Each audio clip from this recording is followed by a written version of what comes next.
Amigos y amigas de Comunicación y Vida, estamos con ustedes estrenando ya el 9º mes del año.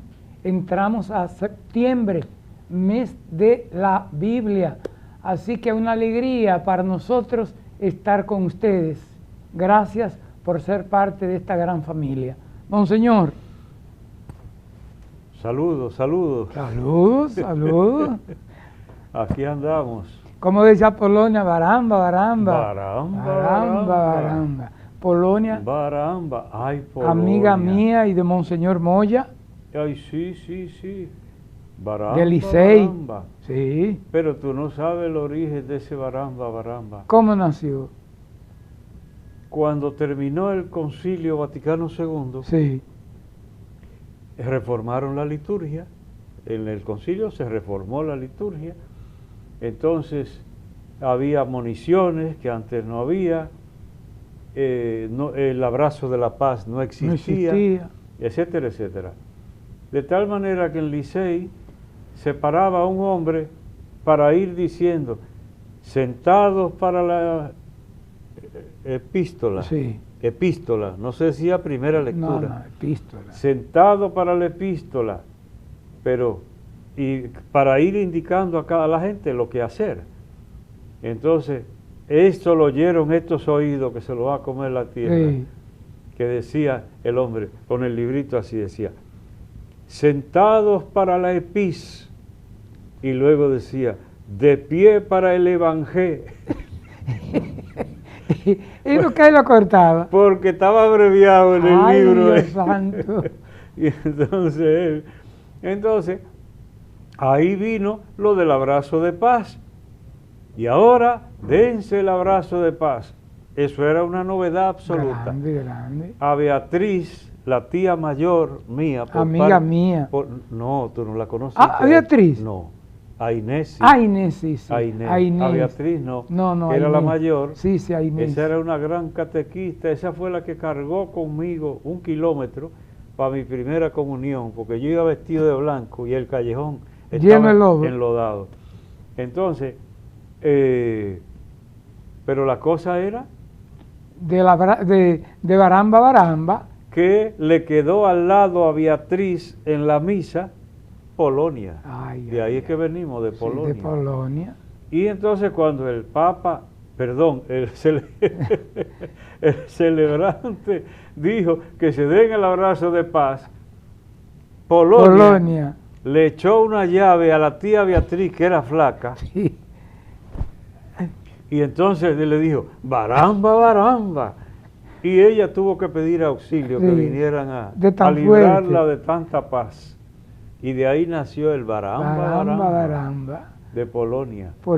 Pero bien, era marchanta ella, me contaron, monseñor. Sí, ella venía todos los días a Santiago a vender los productos agrícolas. Y lo que yo oí siempre fue que un día, después de una buena venta, qué pena, sí, regresando, se le perdió el dinero. Y entonces quedó trastornada toda la vida. Pero no seguimos con las historias de ella, porque, espérate, sí, porque pero en mi memoria hay varias de las historias de ellas. Son muchas. Bien, aprovecho, antes de que adelantemos en Comunicación y Vida, para saludar en Santo Domingo a Ismael Cruz Medina. Tuve que acordarme de él. Ya presentamos aquí un libro de él, sí, que se llama Tradiciones y Vivencias del Campo Dominicano, y tiene tremenda tinaja en la portada, como pueden ustedes ver, tinaja de la de antes. Sí. Dije que tuve que acordarme de él porque al verme en Palmar Grande de Altamira, de allá es oriundo él, aunque vive en Santo Domingo, pues ya por medio del amigo Leo Bravo había recibido también saludos, pues ahora por medio de Facebook, con la visita mía a Palmar Grande, que hablaré de eso un poquito más adelante, entonces ahí me hizo saber que él y su señora no se pierden Comunicación y Vida. Pues saludamos muy cordialmente a Ismael Cruz Medina y a su esposa, y una sorpresa, nos alegra saber de ellos y saber también que son fieles seguidores, pero debo aprovechar además, Polo, antes que Polo se inspire, Sí. porque en el encuentro de la Alta Gracia, ahí lo ven ustedes en las imágenes, los sacerdotes José Joaquín Domínguez y Carlos Grullón con Monseñor Edgar Peña Parra, el enviado especial del Papa. Ahí están ellos dos. ¿Y quiénes son esos dos? Monaguillos de la parroquia La Guadalupe, Los Salados, cuando yo fui su primer párroco de La Guadalupe. Ellos eran dos monaguillitos. Y ahora el padre Carlitos, como le decíamos, Carlos Grullón, es vicario de pastoral de la diócesis de Ponce, Puerto Rico. y José Joaquín, ya tú sabes quién es. Sí. En la siguiente foto estamos los dos con el párroco de entonces, los dos monaguillos. Mira, yo puse esa foto en Facebook, entonces me le pusieron varios comentarios y uno de ellos es de un diácono de Santo Domingo. Y me gustó porque entonces me decía, se ven los frutos. O sea, que hubo motivación vocacional. Que dos monaguillos son ahora sacerdotes. Yo fui monaguillo también. Y muchos sacerdotes fueron monaguillos antes. Es decir, que era también una vía. Y yo ahora me alegro que estos dos estén prestando en la iglesia un gran servicio y sean monaguillos de Los Salados, de la Guadalupe, parroquia Nuestra Señora de Guadalupe, cuando a mí me tocó ser párroco, primer párroco de esa parroquia aquí en Santiago. ¿Qué es lo tuyo, Polo? Lo mío es breve, siguiendo, recordando el centenario allá en el Estadio Olímpico Félix Sánchez, cuántos diáconos había, y pude hablar con muchos de ellos para Radio Santa María, que estuvimos transmitiendo durante más de 2 horas. Desde el Estadio Olímpico allí me encontré con el diácono Tomás Marcelino de Paso de Moca, pero que presta su servicio en una parroquia de Santo Domingo. Marcelino. Sí, Tomás Marcelino. Ajá, con ese apellido. Sí. También es un padre, Tony Marcelino, y otro que falleció, padre, sacerdote también, de Moca. De Moca. Ese apellido Marcelino es inconfundible, mocano. Y una foto ahí con el padre apellido Barajas y el padre José Agustín Fernández allá en el Estadio Olímpico, y también otra foto con Luis Emilio Díaz de Radio Santa María y el diácono Ramón Urbáez, el esposo de Tatis, que allá estaba. ¿Ves? Yo no lo vi. Ah, pues allá estaba y tomamos veía? fotos, era ¿Quién imposible veía? ver todas tantas personas. Toco el timbre y me recojo porque entramos a la palabra. Bien, hoy volvemos al Evangelio de San Lucas, el capítulo 14, los versos del 25 al 33. Lucas 14, del 25 al 33. En aquel tiempo mucha gente acompañaba a Jesús. Mucha gente acompañaba a Jesús. Bien, ese es el comienzo. Es frecuente en los evangelios, Polo, tú lo recordarás, encontrar expresiones semejantes a esta. Por ejemplo, acuérdate cuando Jesús estaba predicando en una casa, entonces había gente hasta afuera en las puertas y tuvieron que descolgar al paralítico por el techo. ¿Por qué era? Bien, entonces mucha gente acompañaba a Jesús. Era frecuente. Y entonces encontramos la reacción de Jesús a menudo frente a esa gente, frente a esa multitud. Le dio pena porque andaban como ovejas que no tienen pastor. Entonces era frecuente, tenían hambre de oír la palabra de Dios. ¿En quién pondré mis ojos? En el humilde y el abatido que se estremece ante mis palabras. Como dice el Señor por boca del profeta Isaías. ¿En quién pondré mis ojos? En el humilde. Lo que hablamos en el programa anterior, Polo. Sí. El humilde. ¿En quién pondré mis ojos? ¿En el prepotente y arrogante? No, en el humilde y abatido que se estremece ante mis palabras. Yo usaba mucho ese pequeño texto porque me parece muy sugerente respecto a la actitud que corresponde a quien escucha la palabra de Dios.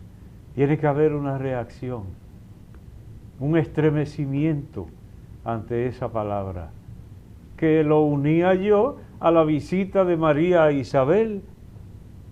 Tan pronto resonó tu voz en mis oídos y la criatura saltó de alegría en mi vientre.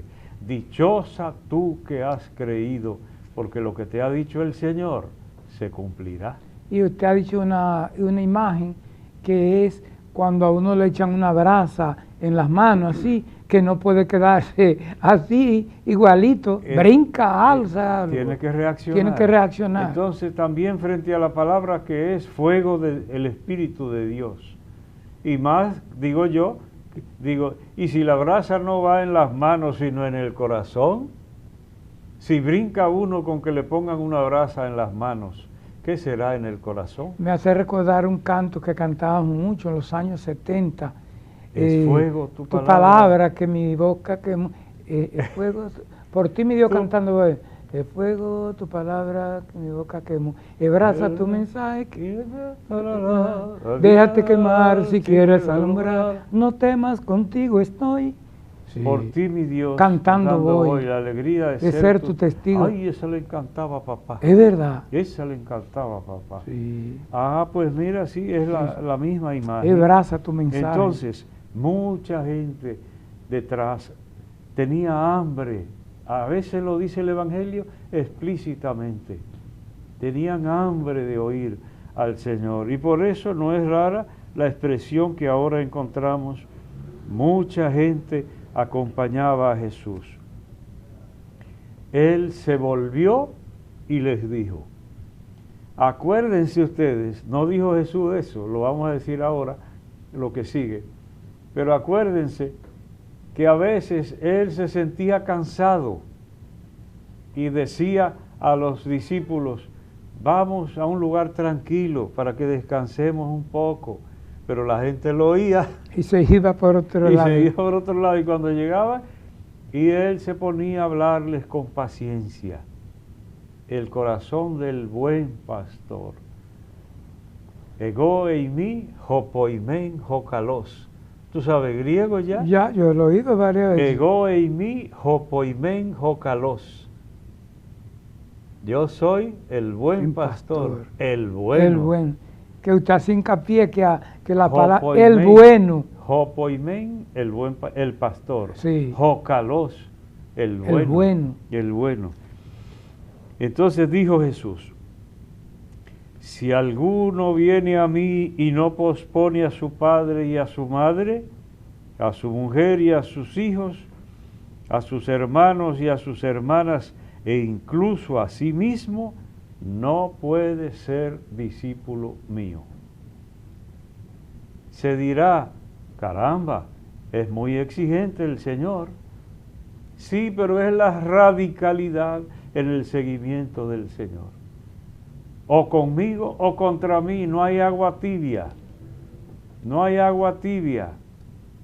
Y ahí tenemos que convencernos. Y aprovechar la oportunidad decididamente con el Señor. He decidido seguir a Cristo. He decidido seguir a Cristo. Me hace recordar, sin vacilar. Me hace recordar una amiga suya y mía, Rosita Ginao. Ah, ¿le gustaba eso? Le gustaba cantar. Ay, que en paz descanse, sí, Rosita.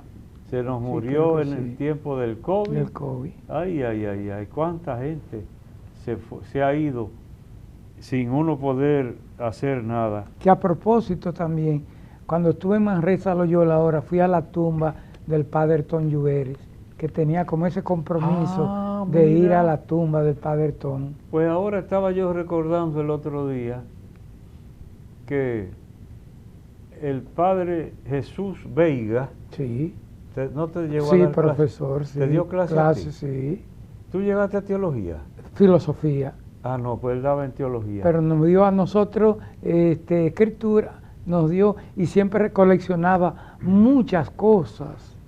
Entonces él murió cuando yo estaba en Roma, estudiando en Roma. Sí, Y cuando vine, entonces estaba quizás el padre Mateo Andrés y el padre Fausto Mejía, estábamos conversando.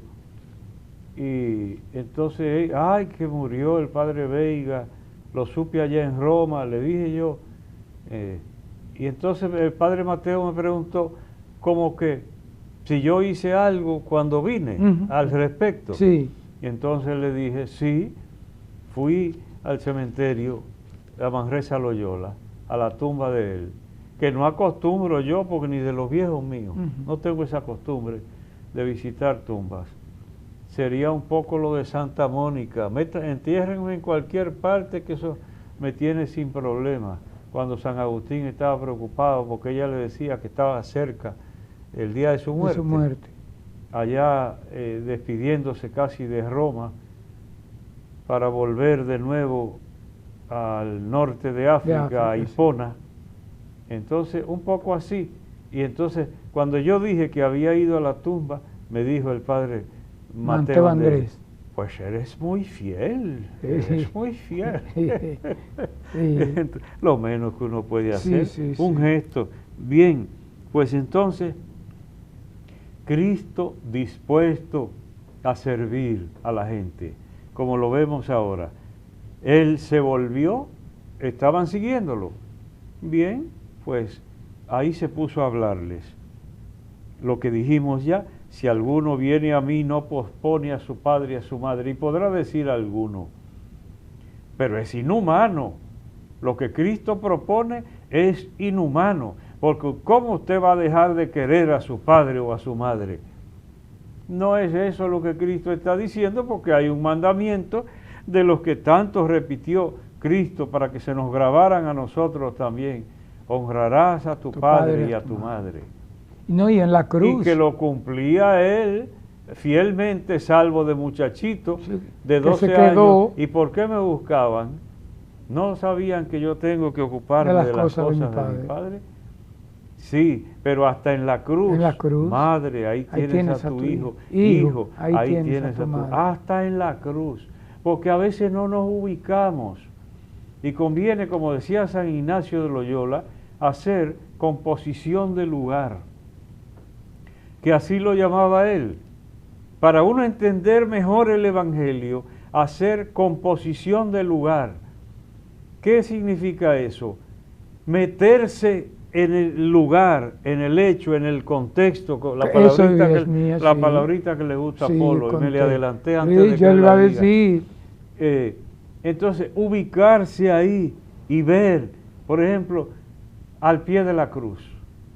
Pues métase ahí para usted saber lo que es que el crucificado, que de lo que muere es de asfixia, porque se le oprime el pecho y le impide inspirar, meter aire en los pulmones, y que aún tenga tiempo, que el que dice, mujer, ahí tienes a tu hijo, cualquiera cree que hizo así con la mano, pero ¿cómo va a ser así con la mano si está clavado a la cruz? Y sin embargo, en ese momento supremo, cuidar de su madre y entregársela al discípulo, una imagen preciosa de lo que nosotros debemos entender, como lo ha entendido siempre, especialmente la Iglesia Católica, que nos la entregó a nosotros. Esa idea fue abriéndose paso poco a poco, hasta llegar a estar totalmente establecida en nuestra fe, porque yo no puedo sentirla como otra cosa, sino como madre, madre nuestra. Entonces, no es que está pidiendo Cristo que maltrate al padre o a la madre, pero el padre o la madre no pueden sustituir a Dios. los viejos tuyos estudiaron teología, Polo. No. Ni los míos tampoco. Y ni los abuelos ni bisabuelos míos. Y sin embargo, ¿qué repetían? Dios sobre todas las cosas. Un axioma teológico profundísimo en boca de analfabetos. Dios sobre todas las cosas. Entonces, si tú tienes en mente eso, puedes entender perfectamente qué es lo que dice Cristo. Nada puede estar por encima de Dios. Nada, porque ni nadie tiene más amor que Él, ni nadie tiene más poder que Él. Entonces, Dios sobre todas las cosas. Y por eso, padre y madre son sagrados, esposo o esposa, hermanos o hermanas son sagrados, como no, como de la Sagrada Familia de Nazaret. Pero no pueden estar por encima de Dios. Dios sobre todas las cosas. Y es lo que Cristo trata de decir. Entonces, radicalidad en el seguimiento del Señor. Si un padre le impidiera a un hijo reconocer y servir a Dios, ese hijo está en el derecho de, con respeto, todo el respeto posible, poner a un ladito el padre y ponerle el lugar especial a Dios. Yo conozco muchos casos. ¿Eh? Conozco casos ¿Sí? de padre y madre que se oponen que una hija se vaya al convento. No, eso sí, pero sí, esa parte. Esa es una forma, pero yo me refería más a creer en Dios. A creer en Dios. Eso sí era común. Yo te he mencionado de un amigo mío que en paz descanse, que falleció ya, que ese poco faltó que desheredara a su hija mayor porque se metió con las religiosas, con unas religiosas.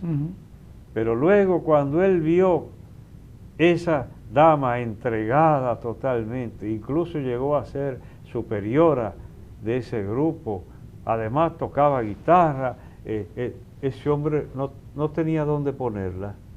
Luego, pero él me lo dijo, sí, que en un momento inicial él la hubiera desheredado. Entonces, en un caso así, hay que obedecer a Dios antes que a los hombres. El que te impida creer en Dios, tú estás capacitado, moralmente avalado, para, con todo respeto, poner a Dios en el lugar que se merece.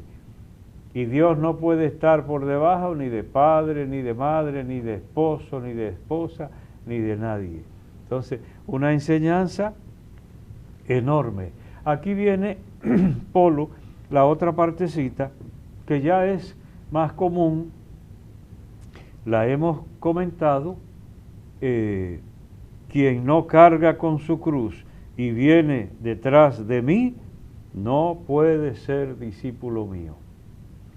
Yo decía que Cristo, digo yo torpemente, que Cristo hubiera sido mal político, porque el político tiene normalmente que engalanar un poco las cosas, y Cristo, sin embargo, fuerte, fuerte, fuerte.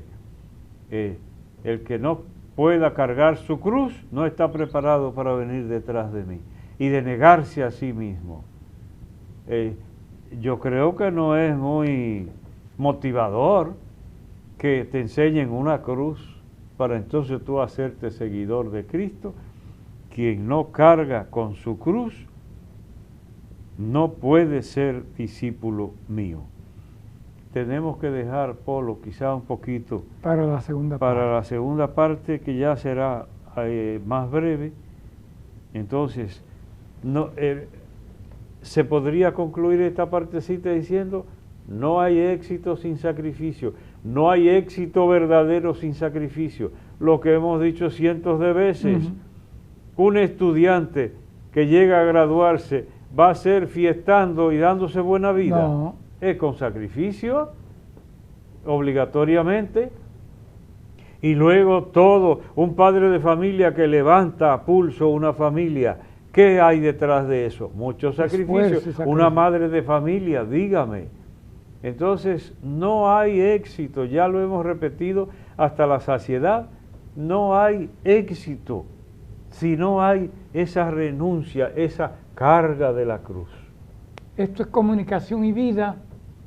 Nos vamos a la pausa. Cuando regresemos, continuamos con la palabra y otros contenidos que hemos preparado para este día.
Gracias por continuar con nosotros en Comunicación y Vida. Y la palabra la seguimos en esta última parte. Bien, pues ya buscando la conclusión de este pasaje que estamos compartiendo, Lucas 14, del verso 25 al 33. Continuaba el Señor. Noten ustedes que los evangelios, por supuesto que no están redactados como el Señor dijo cada cosa. El evangelista agrupa cosas de la mejor manera que entiende, y por eso a veces las materias, o bien Cristo podía dar consejos distintos, como cuando se reunía una multitud y Él se pone a enseñar. Puede enseñar varios temas. Entonces, porque miren, aquí sorprende un poquito la acumulación de temas, diríamos diversos. Por ejemplo ahora, ¿quién de ustedes si quiere construir una torre no se sienta primero a calcular los gastos a ver si tiene para terminarla? Porque si la comienza y no la puede terminar, le van a decir, ¡yuhu! Empezó y no puede acabar. No puedo terminarla. ¿O qué rey? Si va a dar una batalla, no se le ocurre contar primero su ejército, a ver si tiene suficiente fuerza para enfrentar al que viene. Y si no puede, cuando el otro todavía está en camino, manda emisarios o legados para pedir condiciones de paz. Entonces, lo que veo yo ahí es el prever y planificar, incluso confiando en la providencia de Dios. Que hay gente que vive muy al minuto, no voy a decir al día, sino al minuto. Entonces, conviene planificar las cosas. Incluso me parece que es higiene para la psiquis, o sea, psicológicamente conveniente. Miren lo que sucede al que no planifica, que vive de sobresalto. Vive de sobresalto porque él es una sorpresa de todo, él no ha pensado en nada. Y observen cuando uno se sienta y dice, tengo tanto tiempo para hacer tal cosa, de tal día a tal día hago esta, de tal otra, o si no, unos estudios. En 6 meses hago esto, preparo esto. Entonces, ¿qué sucede? Que fruto de esa reflexión y planificación viene serenidad.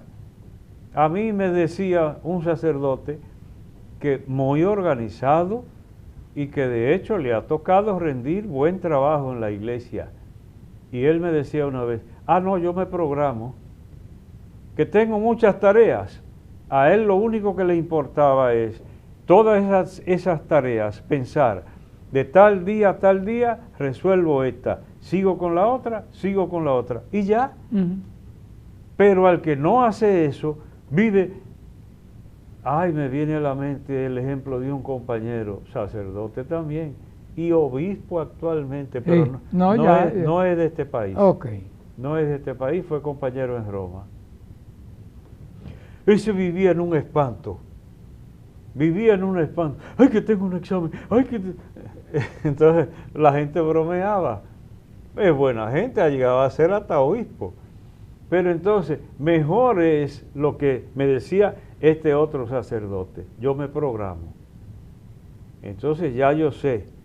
Porque si no, ay, vive uno espantado. O como decía un compañero mío que es sacerdote también fuera del país, y decía, ¿y por qué será que yo soy tan última horista? Porque dejaba todo para última hora. Entonces, programar y planificar antes de hacer la torre, ver si tiene los recursos, y si no los tiene todos, ver el ingreso, cómo va a ir acumulando esos recursos y a disponerlos para. Está hablando el Señor con el ejemplo de una construcción, pero no está hablando de construcción, está hablando de la existencia. Sí, sí. Cómo tú administras tu existencia inteligentemente. Y la inteligencia da que tú te puedes adelantar al tiempo. Lo que no ha sucedido todavía, tú lo puedes crear en tu mente y programarlo. Los diferentes escenarios que puede pasar. Y también incluso puede uno prepararse hasta para un revés, para que algo no salga bien. Un imprevisto ahí. Un imprevisto. A mí me gusta eso. Yo personalmente uso algunas cosas, digo, puede salir así o de la otra manera y contar con las dos. Incluso un plan B, sí, como dicen en las películas. Sí. Entonces, a ver, ¿qué más podrías tú? Es una enseñanza muy sabia de parte del Señor. Entonces, termina con esta frase el texto. Miren ustedes cómo va, como de saltos temáticos, saltos en los temas.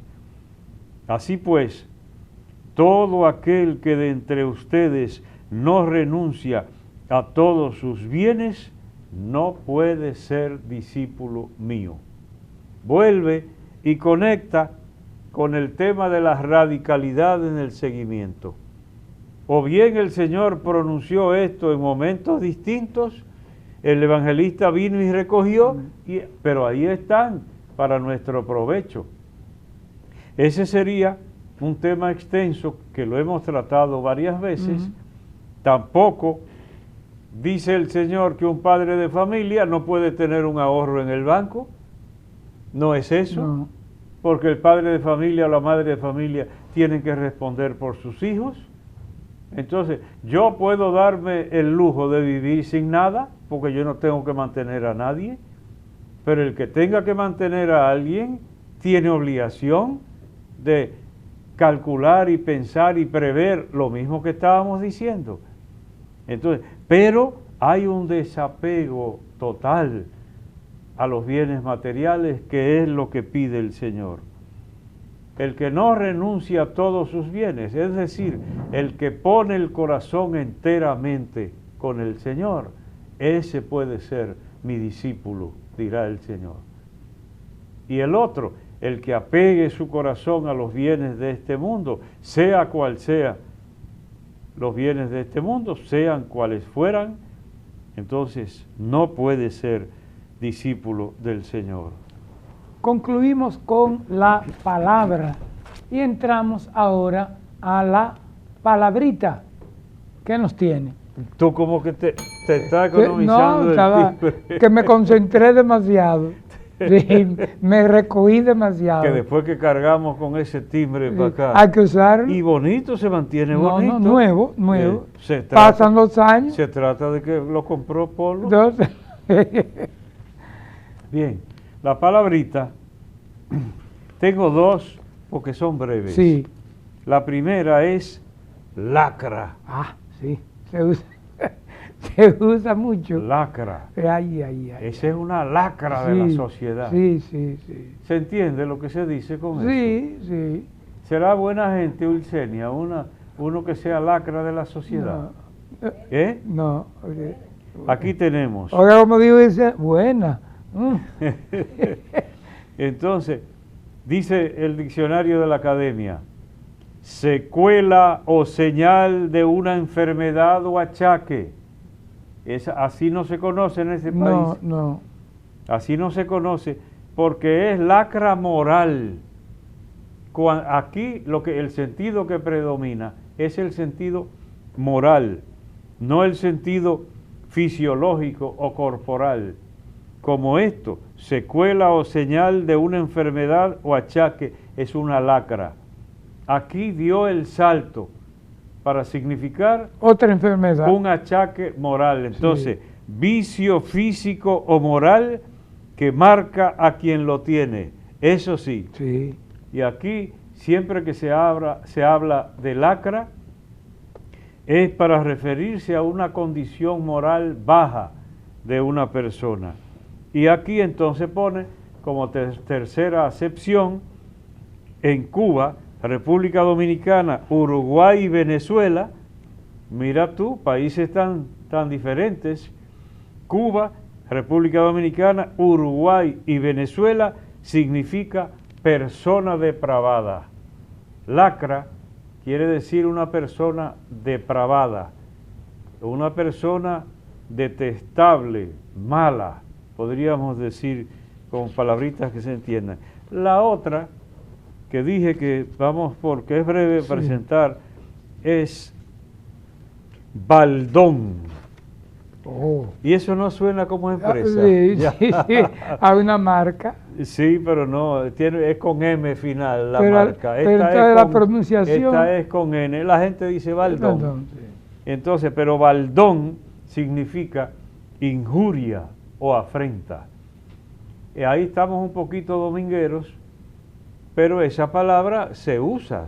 Las personas cultas, por ejemplo, un baldón para la patria, significa una vergüenza, una injuria, una afrenta para la patria. También una segunda acepción, persona o cosa que supone un baldón. Por ejemplo, este chico o este hijo es el baldón de la familia. Es lo mismo que decir la afrenta, una vergüenza para la familia. Ahí hay una forma que la trae la Academia. Si ya no se usa, yo supongo que la Academia lo trae por si se encuentra esa expresión en algún texto escrito o alguien, quizá persona muy mayor, usara la expresión, porque ahí dice en baldón, desusado, de balde, gratuitamente. Nadie dice eso ya, nadie dice eso ya. Entonces, esas dos eran las palabritas de hoy, lacra y baldón, no son buenos piropos. No, no, no. Al que se las apliquen. Que lo piense para que cambie. Sí. Concluimos con la palabrita y ahora, usted habló de un viaje a Altamira, cuénteme cómo le fue.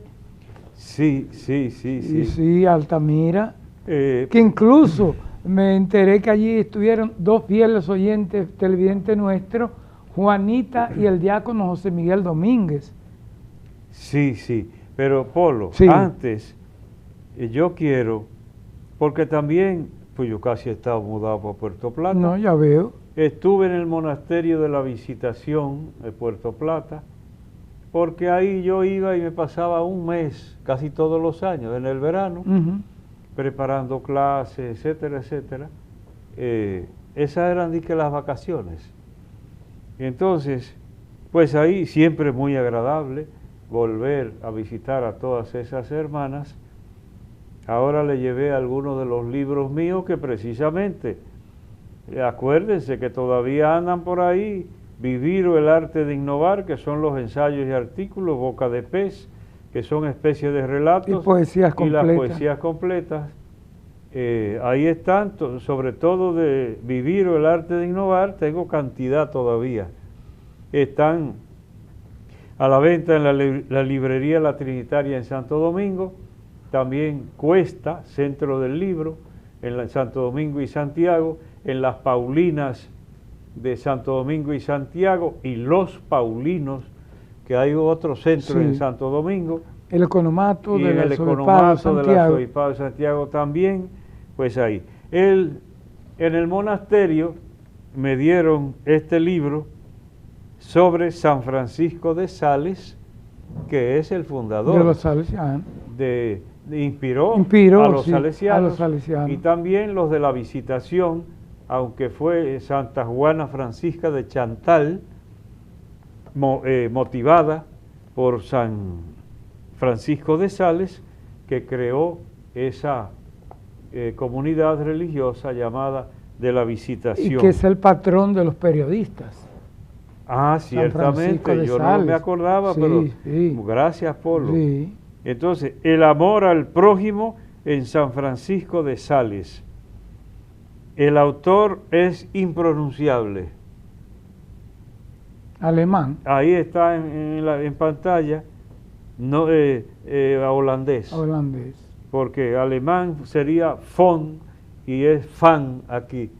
Ese que tú ves ahí, que se pronuncia fan. En alemán sería con O. Okay. Este es holandés.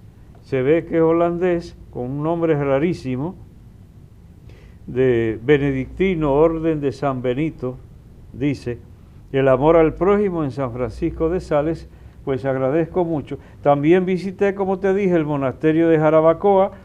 Ahí ven ustedes la foto flamante con el padre Laureano, un mexicano de 88 años ya de edad, que incluso superó el COVID, le dio malísimo. Fuerte. Y gracias a Dios que rebasó.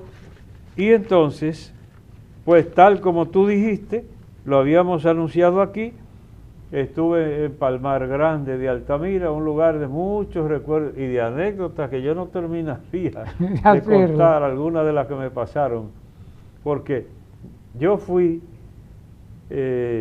primeramente en el 1975, cuando andaban misionando por ahí Diomedes Espinal e Isidro Toribio. Que murió Isidro. Sí, coincidencialmente murió el que acompañaba a Diomedes y murió el que me acompañaba a mí. Estábamos en campos vecinos. Yo en en Baja Bonico arriba, que es de Inver, y ellos en Palmar Grande, que es de Altamira. Entonces murió Isidro y murió Gonzalo Trejo, que fue el que me acompañó a mí, coincidencialmente. Entonces luego me tocó volver como sacerdote, y la última vez que celebré ahí fue en el 1980, 42 años. Ya tú puedes saber el tiempo que hacía, pero bienvenida Silverio, Bienva, como le decíamos, bien merecía el esfuercito. Yo ofrecí por aquí, en Comunicación y Vida, celebrarles el primer cumpleaños, pero resulta que es 21 de enero, y a la Altagracia, entonces yo no podía ese día. Fui al 7º mes, acompañó, como tú dijiste, el padre Enerio Valerio, Felipe Enerio Valerio, que así se llama, y también el diácono José Miguel Domínguez, y Juanita, su esposa, estaba allá, el diácono Franco Checo también celebró con nosotros. Una cosa de muchas reminiscencias, de recuerdo. Ahí están las imágenes y muy grande la foto de la querida Bienva, que ya yo dije aquí. Oye, la gente se aprende lo que decimos, porque yo mencioné que cuando llegué a Santiago como arzobispo, tuve que ir a Puerto Plata e hice una entrada, son 3 kilómetros y pico, a donde ella, cuando me vio, se puso la mano en la cabeza. Entonces, de la sorpresa, me llevó a la sala y cuando veo, ahí estoy yo parqueado en la sala, una foto. Cogieron el folleto de ordenación de obispo en Baní y cortaron la primera tapa Sí. que tenía la foto mía, la pusieron en cuadro y, Y ahí está en la ahí está sala. todavía. Ok. Y no la pusieron porque yo iba de visita. No, no. Sí, porque fue de sorpresa. Entonces, yo le estaba diciendo eso a Enerio, el cuñado mío. Dice, pues ya eso, digo, santo Dios, pues yo he dicho todo en televisión, porque él completó, Sí, sí. porque yo lo mencioné aquí. Pues, una celebración muy hermosa, una capilla pequeña, porque no es una comunidad grande. Palmar grande, pero gracias a Dios que pudimos, Polo. Entonces, ve a ver qué tienes tú. Yo tengo que usted presidió la Eucaristía en el segundo año, la partida a la casa del Padre de un amigo mío, de don José Enrique Matúgar, que fue el fundador, director de Radio Amistad, una emisora que es modelo de programación para todo el país y otras partes del mundo, porque ha cumplido con la misión de informar, entretener y educar, y ha sido un modelo de evangelización. Así que allí estuvimos junto al padre Dionelli Rosario, mi padre el párroco de la parroquia Corazón de Jesús, mi hermano y padre diácono Faustino Ramos y otros más. El padre Guillermo estuvo allí, así que gracias a Dios por habernos dado este hombre que a través de los medios de comunicación pasó por la vida proclamando su palabra y haciendo el bien. Bien, Polo. Dos cositas antes de que terminemos.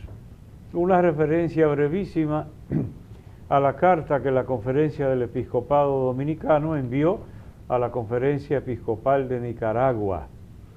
Casi todos los obispos de América Latina y hasta de España, sí, vi la de España, han enviado comunicaciones solidarizándose y prometiendo la oración con la Iglesia de Nicaragua, que está pasando un momento fuerte, incluso en prisión, detenido como un malhechor, Monseñor Rolando Álvarez Lagos, que obispo de Matagalpa, de la diócesis de Matagalpa, y vicario y administrador de Estelí, la sí, diócesis de Estelí. Entonces, hemos escrito los obispos una carta muy consensuada con todos, que ustedes habrán conocido por la prensa, manifestando nuestro dolor por la situación y prometiendo ser solidarios y mantenernos en oración por ellos.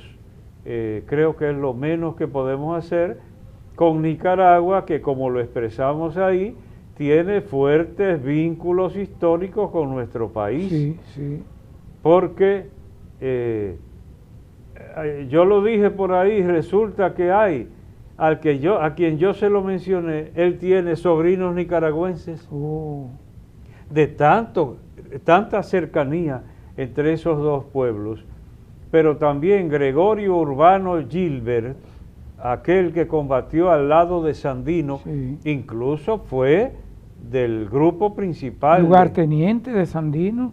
Fue lugarteniente, sí, de Sandino. Era dominicanito de San Pedro de Macorís y otros vínculos históricos, pues hacemos referencia a eso, y aunque no los hubiera, son hermanos nuestros, y por eso pedimos también que ustedes pongan en oración, como lo está haciendo mucha gente, a la iglesia en Nicaragua, porque hay padecimiento grande entre clérigos, obispos, laicos, catequistas, sí, para que el Señor auxilie. Y la otra cosita, Polo, en los minutitos que nos quedan, a ver cuántos serán. Ya, entonces, una referencia mínima, este libro que lo traje yo ya una vez aquí, La belleza de nuestra fe. ¿Usted no me lo presta ya? No, no, porque ya esto está repasado. Okay. Mire, obsequio de mi amigo, nada más y nada menos que Darío Taveras. Ah, mi amigo. La belleza de la fe, Alonso López Quintas, es un profesor español y es sobre las obras de Romano Guardini. Romano Guardini es uno de los teólogos que aportó mucho al Concilio Vaticano II, es decir, las ideas que fueron germinando hasta plasmarse en el Concilio Vaticano II. Entonces, un detallito, nada más para hoy. el valor expresivo de la repetición en el lenguaje poético. Mira qué interesante. El valor expresivo de la repetición en el lenguaje poético. Debe saberse que yo evito las repeticiones, salvo los cuentos, que a veces adrede hago un cuento, porque además me gusta, si me gusta. Entonces, pero escribiendo, yo soy escrupulosísimo con repetir. Entonces, este autor, que era tremendo intelectual, como dice usted, respetado, Romano Guardini, bien respetado, entonces él hace alusión a eso, dice, hasta en la poesía griega se usaba la repetición estéticamente como un modo de énfasis y le daba belleza desde la poesía griega. Entonces, en lo prosaico no, es decir, cuando se habla de prosa, se mira el contenido, pero la poesía mira también la belleza, decía él. Se podría decir, mira más la belleza, y por eso se puede dar el lujo de repetir. Acuérdate que en la poética nuestra dominicana, Pedro Mir tiene Son del Ingenio. Sí. ¿Tú te acuerdas? Sí. Tal y tal cosa, Son del ingenio. Tal, no nos va a dar tiempo, pero termina diciendo que cuando usted reza el rosario, lo que está creando es un ámbito de piedad, un ámbito poético. Entonces lo explica tan maravillosamente que yo quisiera otro día volver tocar ese tema. Y con otros puntitos que me parece sumamente sugerentes y que pueden ser de provecho también para nosotros. Tarea pendiente. Nos vamos a la pausa y venimos con la oración final.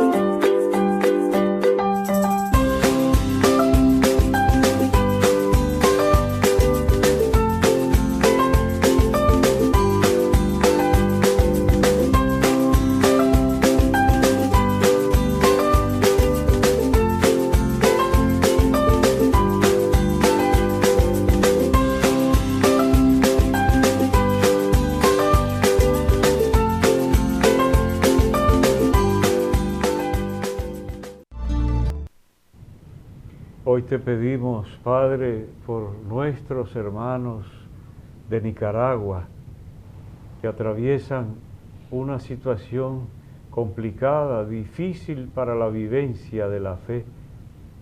Bendícelos y reconfórtalos en este momento crucial para ellos, especialmente los que están privados de libertad. Y así te pedimos también por otros, en otros puntos del mundo, que estén padeciendo, impedidos de expresar su propia fe. Dales poder para resistir hasta el final y ayuda a que se solucione y que puedan volver a caminar en libertad y a manifestarse alabándote, bendiciéndote como debe ser. A ti te lo pedimos, que vives y reinas por los siglos de los siglos. Amén. Gracias por haber estado con nosotros. Les esperamos en la próxima emisión de Comunicación y Vida.